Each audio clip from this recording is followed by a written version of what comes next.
If you are fairly new to fly fishing for carp, and you've heard folks talk about fishing a carp flat, it might very well be the case that you've never seen a carp flat or don't truly understand what it is and how to find one.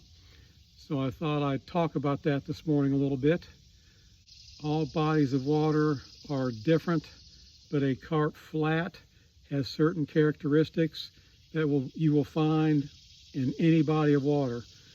Very typically what that is, and that's where I'm sitting this morning, is you have a stream that flows into a larger body of water. And when we have storms and the water gets high, it floods and it washes sediment, sand, silt down that creek. And when the flow of water slows down as it enters the lake or a larger body of water, that sediment settles out. So that creates a large area in front of the mouth of that creek that is shallow, sometimes rich in nutrients, in an area that attracts carp. Where I'm sitting right now, if you look behind me, that's exactly what we have. We have a stream that is kind of swampy, slow moving, that is flowing into a larger body of water.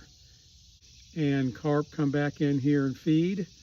They're feeding on all types of aquatic insects that are in this type of area. So the biggest thing that I want to share is all shallow, swampy, marshy areas in bodies of water are not created the same. I cannot tell you what the difference is, but if you see an area that by the looks of things qualifies as a carp flat, you will find that for one reason or another, that area may or may not hold carp. You can find 10 of these areas on a large body of water, and for whatever reason, 8 of those 10 don't really have any carp in them, or maybe just a few carp. And you will find that maybe 2 out of the 10, for whatever reason, the nutrients, the food obviously, that flat is just a carp flat. You go in there day after day after day, and there are carp in there. And so what I'm telling you and recommending you do as a newer person to this sport, if you're looking to successfully fly fish for carp, you have to find the carp.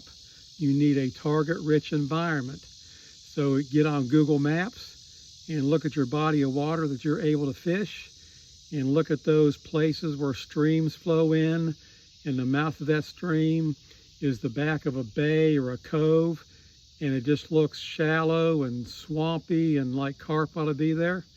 If you pick out 4 or 5 of those areas in the body of water that you were able to fish, and you start scouting and checking them out, maybe making repeated visits, you will find that for whatever reason, 70% of those flats just don't really hold carp. And 30% of them, for whatever reason, they normally have carp in them, and some of them always have carp in them. So at the start of your journey fly fishing for carp, I highly recommend that you do your homework and you scout. You look for areas that should have carp. Spend time in them. Just watch. Just sit there as the sun comes up. Be there through the day. Bounce back and forth between different flats. And you will find that 25 to 30% of those flats generally always have carp, and the rest of them are hit or miss. If you do your homework, you find the areas that have carp in them, your chance of success will skyrocket. Once you find those areas, the next thing you need to do is a learning process. You're learning how to present your fly to the carp. You're learning what they will tolerate and what they will not, as far as spooking them.